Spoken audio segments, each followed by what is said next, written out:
Sa amin pong pinakamamahal na tagapamahalang pangkalahatan, kapatid na Eduardo V. Manalo, lubos po ang aming pagpapasalamat sa Panginoong Diyos sa patuloy niyang paggabay at pagbibigay ng lakas sa inyo. Ang inyong mga sakripisyo, panalangin at pamumuno ay nagsisilbing inspirasyon sa amin. Sa kabila ng mga pagsubok, hindi po kayo natinag, bagkus lalo po ninyo kaming pinatibay sa pananampalataya.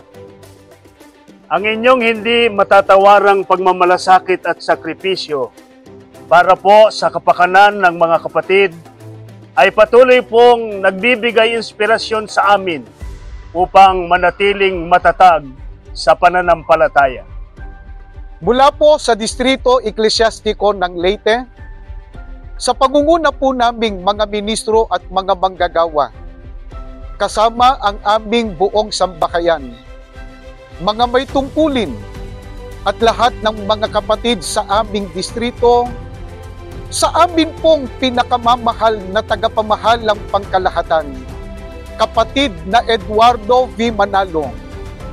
Happy birthday po, mahal na